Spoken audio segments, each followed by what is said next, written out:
बिरहा का शुरुआत बा, जरा आप लोग बात के समझ ले बाबूजी। द्वापर युग की कहानी है, भगवान श्री कृष्ण कन्हैया की लीला आप लोगों ने सुना उपेंद्र जी से कि प्रभु की माया कहीं धूप कहीं छाया। भगवान श्री कृष्ण कन्हैया के आशीर्वाद से 18 दिन के महाभारत की लड़ाई समाप्त हुई। और जब 18 दिन के महाभारत की लड़ाई समाप्त हुई तो राजा धर्मराज जी हस्तिनापुर के राजा बने।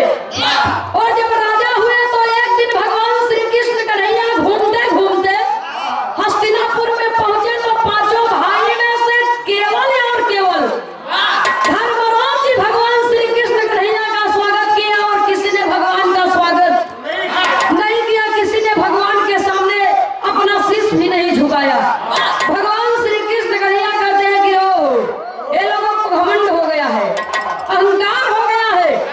वही भगवान श्री कृष्ण कन्हैया धर्मराज जी से कहा कि आप एक अश्वमेध यज्ञ की रचना कीजिए, एक विश्व विजयी होने का घोड़ा छोड़िए और जो भी राजा आपके घोड़े को पकड़ेगा युद्ध करेगा आपसे, और अगर आप उसे लड़ाई में परास्त कर देंगे तो आप विश्व विजय कहलाएंगे। इतना बात सुन करके बाबूजी यज्ञ की रचना की गई। यहाँ से कहानी का शुरुआत का कहना है।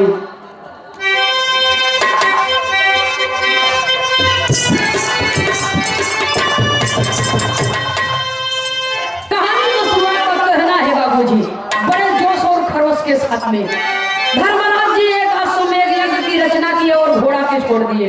और जब घोड़े को छोड़ दिए तो घोड़ा पहुंचता कहा है, बिरहा के अंदर भाव देना पड़ा। कहना है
पत्नी, लेकिन महाभारत इस बात का गवाह है मैं नहीं करती।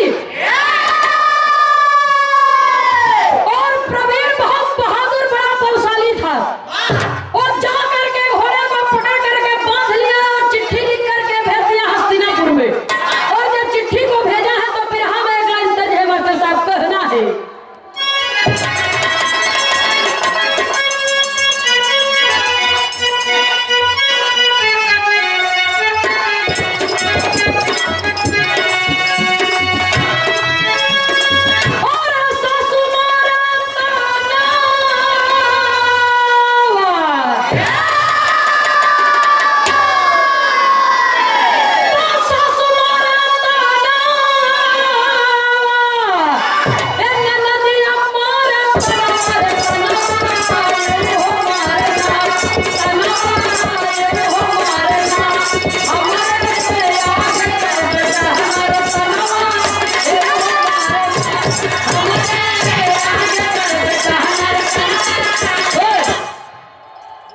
गवैया कहा कि हमारे गवा का बिटहली तनवा नहु मारे ना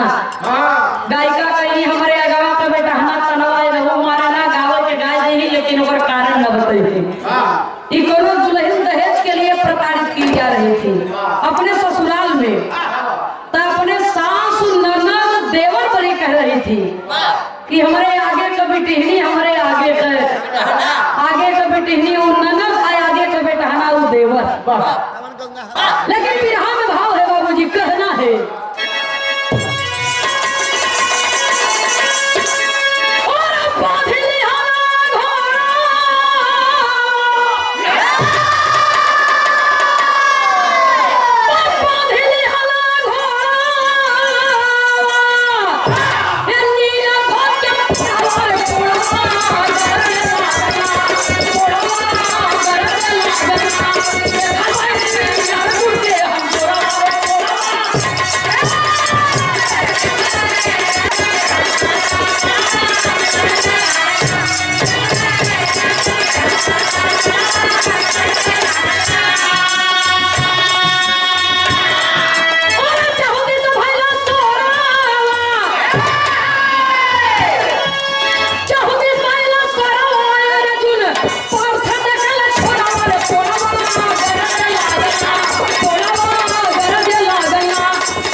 तो कुरुक्षेत्र की तमाम लड़ाइयां आप लोगों ने सुनी है, लेकिन महाभारत में ये रणक्षेत्र की लड़ाई है।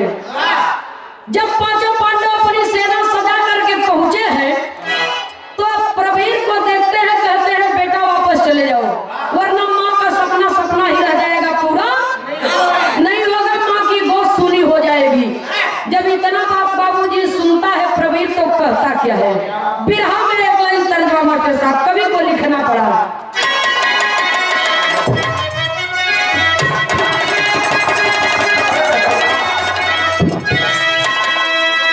कि गज भरी के गुजरिया गजब करे हो। इको फिल्म का गाना रहा, स्वर्गीय बाबू रामदेव यादव जी इसको गाए हैं अपने कैसेट में।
वीर वीरता के अपने देखावे लगल वीर वीर अपने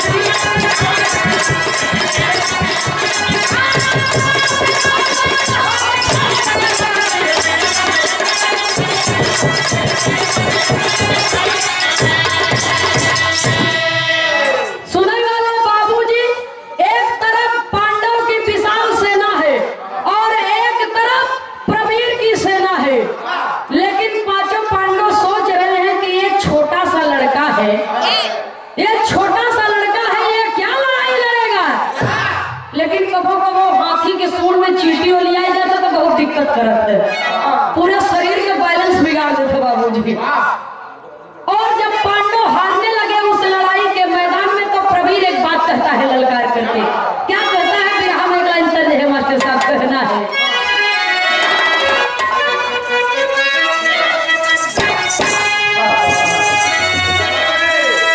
एक समय यह चलिए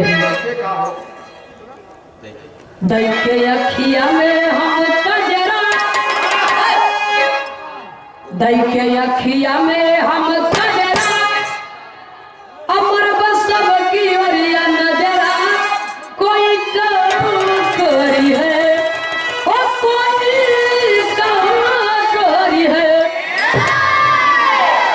लेकिन प्रवीर कहता है पांचों पांडवों को ताना देता है, क्या कहता है कि अर्जुन कोटि कला कर हारे, अर्जुन कोटि कला कर हारे, प्रवीर सम्मुख खड़ा पुकारे, ही जरा काल रही है, वही जरा काल रही है, अर्जुन कोटि कला कर हारे, प्रवीर सम्मुख खड़ा पुकारे, ही जरा काल रही है, वही जरा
काल रही है। सुने वाले बाबूजी, ये बात इसलिए लिखा गया महाभारत के अंदर क्योंकि जिस समय पांडव को कर्ण के द्वारा 12 वर्ष का वनवास हुआ था, 1 साल का अज्ञातवास हुआ था, तो अज्ञातवास बिताने के लिए पांचों पांडव राजा विराट के यहाँ गए थे और अपना अपना रूप छिपा करके द्रौपदी के साथ में रह रहे थे। द्रौपदी राजा विराट के पत्नी की दासी की काम किया करती थी बाबूजी, और उस समय अर्जुन बृहन लला बन करके उर्वशी के श्राप से 1 साल के बड़े हिजड़ा हो गए रहे। उर्वशी के प्रेम कबूल न करे के जुर्म में उन्हें श्राप मिल गया इंद्रलोक में, तो 1 साल के लिए वो हिजड़ा हो गए थे। कहानी बड़ी लंबी है, इसलिए संक्षिप्त में भाव देना पड़ा। सुने वाले बाबूजी, पांचों पांडव द्रौपदी के साथ में राजा विराट के दरबार में अपना अपना रूप छिपा करके रह रहे थे, तो उसी समय 1 साल अज्ञातवास पूरा किए थे, अर्जुन हिजड़े के रूप में थे। वही वो प्रवीर ताना दे रहा कि ओए हिजड़ा, साले वीर लड़े तो लड़े, एक हिजड़े की भी इतनी बड़ी ताकत की हो, एक वीर से लड़ने के लिए आया है। जब इतना बात सुने भीम भैया तो अर्जुन के देखत है, अर्जुन भीम के देखत है, कहा देखा जी नहीं पार और मिली उली न, एक चीज का कमी बा, कौने बात का कमी बा, बिरहा में कभी को बिरहा सलीम तेरी का भाव देना पड़ा, कहना है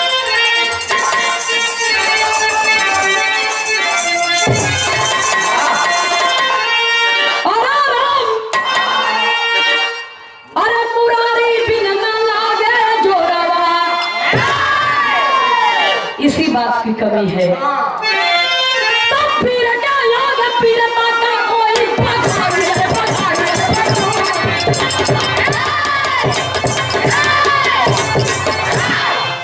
वीर के आगे वीरता का कोई पघारी मुरारी भी न लागे जोरवा। भगवान श्री कृष्ण कन्हैया की कमी है नहीं, हिजरा मोहब्बत है कि ताना देते रही। अरे लड़ाई जीतब हमारे तोहरे बस के नहीं बा। और तब तक सूर्यास्त हो गया, लड़ाई स्थगित हो गई। दोनों दल के खेमा, दोनों दल के जवान, दोनों दल के वीर अपने अपने खेमा में गए। और जब अपने अपने खेमा में गए बाबूजी, तो प्रवीर की पत्नी मजरी आधी रात के समय में भगवान श्री कृष्ण कन्हैया के पास में जाकर के भगवान कन्हैया का पैरवई दबावा था।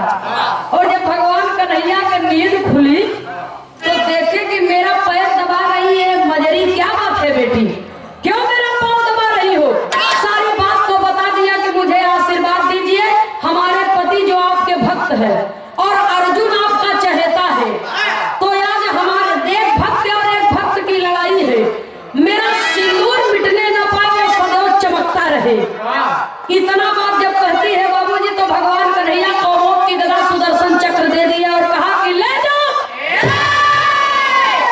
मेरे आशीर्वाद के साथ साथ एक कौमोद की गदा सुदर्शन चक्र जब तक प्रवीर के हाथ में रहेगा, कोई उसका बाल बाका नहीं कर सकता। 4 बजा है बाबूजी, तब तक अर्जुन की नींद खुली है। अर्जुन भी गए हैं द्वारिकापुरी। अर्जुन गए तो भगवान कन्हैया के मुड़े के खड़ा है, मुड़े के खड़ा है बाबूजी। भाई विनाश काले विपरीत बुद्धि, जाको दुख दारुण दई दीन्हा ताके कावा, हाँ ताके मत पहले हर लीन्हा। दारुण है दारुण भैया, तो जेके तुम भगवान दे चाहते ना ऊपर मत पहले भर लेती। वही हम बाबूजी आज भीम हरण के बाद तब भीम जब अर्जुन पहुंचे, भगवान श्री कृष्ण कन्हैया के मुड़े के खड़ा होता है, तो भगवान कन्हैया ऐसे पलट के देखे ना, अर्जुन तू कहा भगवान हम कहा कस का चाहे। वहाँ लड़ाई होने वाली वह है, भोरहिया होता है, कुछ देर के बाद सूर्य उदय हो जाए तो लड़ाई जाएगा, बेहका नहीं जाए है।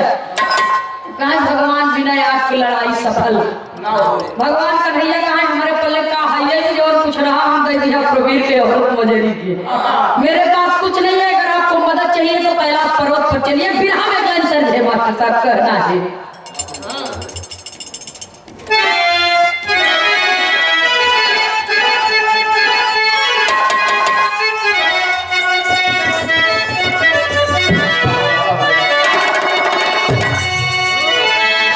अरे हाथ में मेहंदी माने सिंदूर बर्बाद का जलवा। लेकिन हमारे इलाहाबाद के एक नौटंकी के कलाकार स्वर्गीय श्री राम सिंह जी गाया करते थे, और जो गा करके चले गए, आज भी कलाकार लोग उससे गाया करते हैं बाबूजी। और वो अपने मिट्टी की गीत है, कहना है अरे कथरी तोहार गुनऊ जाई, हे कथरी तोहार गुनऊ जाई, जे करई गुजारा कथरी में जे करई गुजारा, कथरी में जे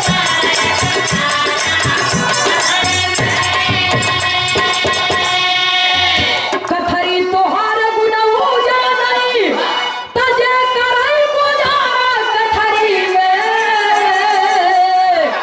ए लड़का पड़का लोटई लोटई,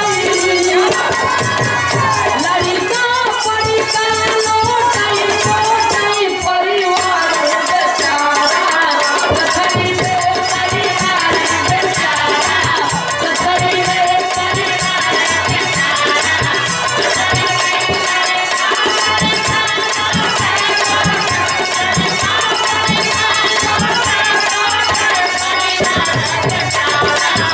यो यो यो।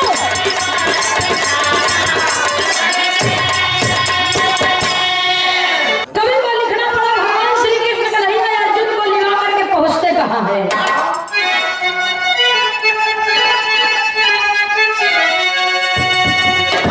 अरे यार अर्जुन संग माधव चली दी हले, तब यार अर्जुन संग माधव चली दी हले, संग शंकर के समनवा आ गई रे शंकर के समनवा आ गई रे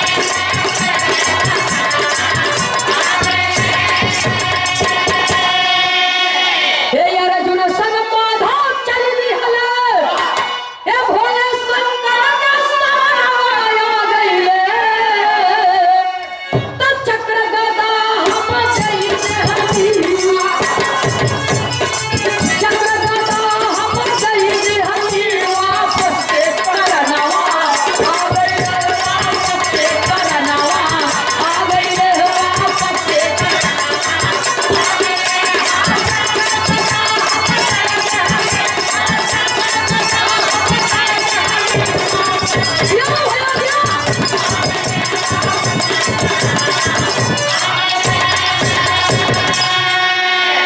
जा करके कैलाश पर्वत पर भगवान भोलेनाथ से सारी बात बता दिए। कहाँ अर्जुन की मदद करे भोलेनाथ, कहाँ नहीं प्रभु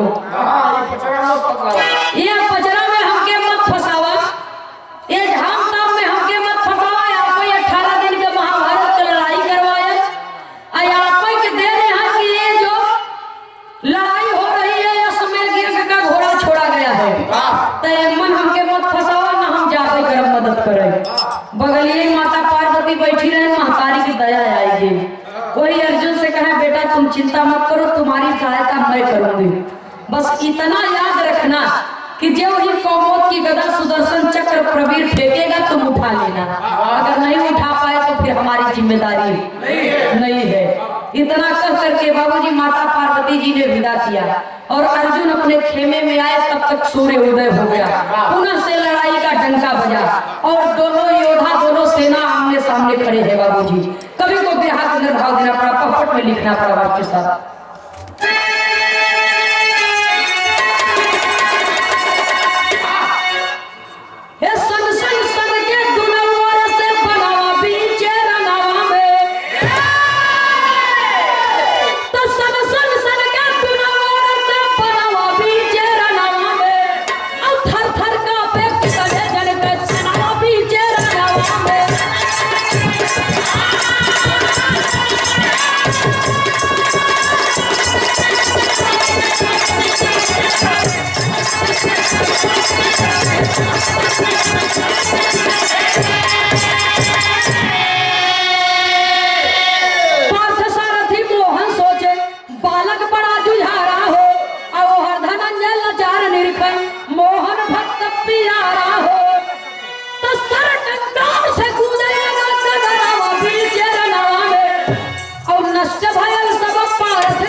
तो बात तो खाली 1-2 मिनट के बाद एक अपने अखबार में भर ली, हमारे मन की इच्छा पूरी हो जाए और उसके बाद लड़ाई तो हो ही रही है।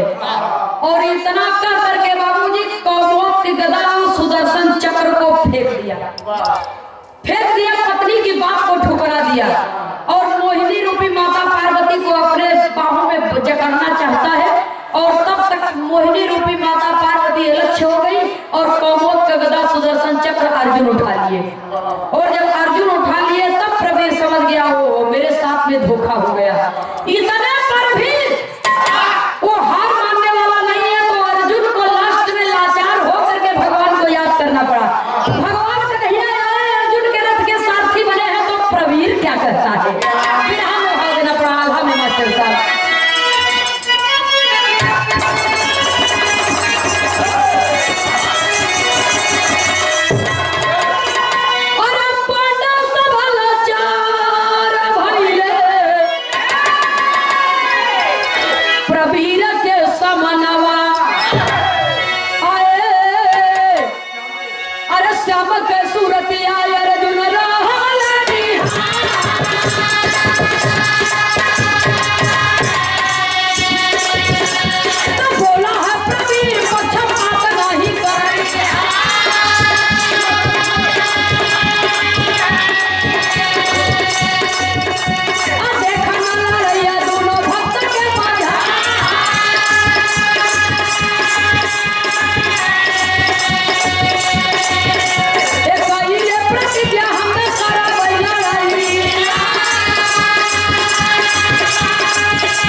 ऐसा विचित्र भक्त है।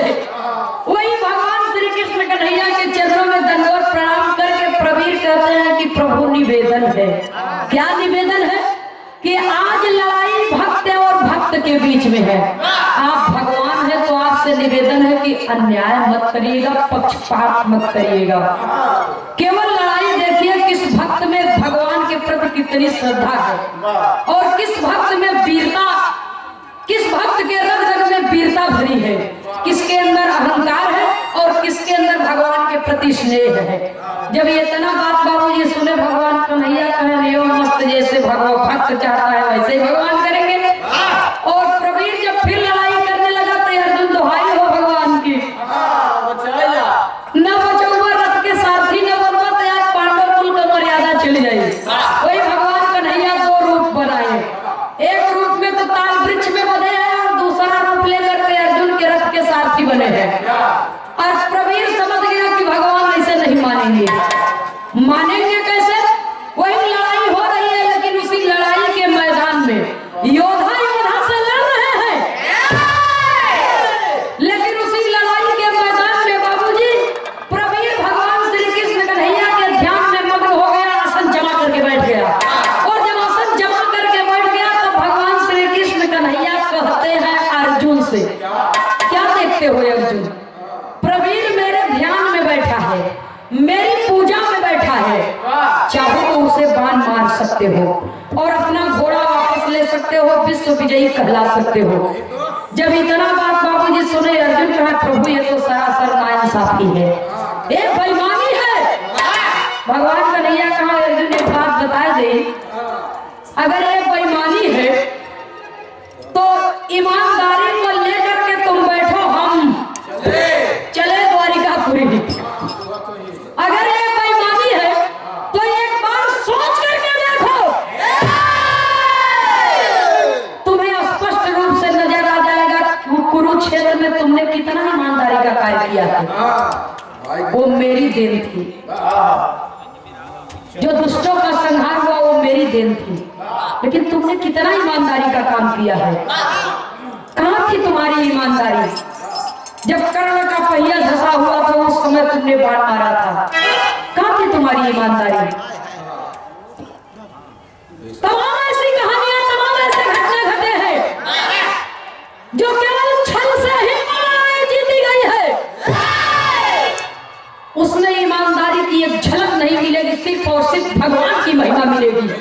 जब इतना बात सुना बाबूजी, अर्जुन ने कहा प्रभु जैसी आपकी गांडी को उठाए और बाबूजी बाण को चला दिए। और जब बाण को चला दिए तो बाण जाकर के लगा कहां? भगवान का ध्यान कर रहा रण क्षेत्र के मैदान में प्रवीर के पीठ में। और जब प्रवीर के पीठ में लगता है बाबूजी तो प्रवीर के का ध्यान भंग हो गया और पलट करके देखता है बाबूजी तो अर्जुन के हाथ में गांडीव है और अर्जुन का छोड़ा हुआ तीर उसके पीठ में लगी है। तो एक बार कहता है, हृदय में दर्द है लेकिन चेहरे पर मुस्कान है, और उस मुस्कान के साथ में वो कहता क्या है? भगवान कन्हैया से क्या कहता है? विरह का भाव देना पड़ा।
सुगनवा छोड़ के पिजड़ा। पूरी की पूरी महाभारत की लड़ाई, पूरी की पूरी महाभारत कूटनीति से संपूर्ण है बाबूजी। आज भगवान के कहने पर अर्जुन ने मुझे बाण मारा और आज भी मैं उसे हिजड़ा कह रहा हूँ, इसलिए कि पीठ पर बाण मारने वाला कोई वीर पुरुष नहीं हो सकता, वो केवल एक हिजड़ा ही हो सकता है। अगर मेरे सीने में बाण लगा होता तो मैं अर्जुन को नमन करता। इतना बात कर करके धरती पर धराशायी हो गया और तब तक भगवान श्री कृष्ण कन्हैया जी पहुंचे और प्रवीर को उठा करके अपने हृदय से लगा लिए, शरीर अपने आप में उसको समाहित कर लिए और कहते हैं मजरी को कि बेटी तुम चिंता मत करो, तुम्हारा सिंदूर सदा सदा के लिए अमर रहेगा और ये चमकता रहेगा, इसका नाम रहेगा। तो महाभारत के पन्नों में 16 अक्षरों से बहादुर प्रवीर की वीर गाथा लिखी गई है बाबूजी। बहुत बहुत बहुत हम नमन करते हैं, ऐसे ऐसे बहादुर महाभारत काल में पैदा हुए और अपने देश के लिए, अपने फर्ज के लिए लड़ाई लड़े, लेकिन वो छल से मारे गए। आखिरी और अंतिम प्रमाण में कहना है, सीताराम स्वर्ग गए हैं शोभनाथ गुरु खास,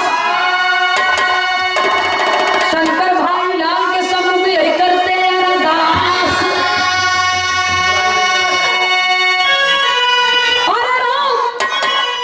अरे मुरारी बिन ना लागे जोरवा, तनंदनी खेवरा बिजा नंदनी सा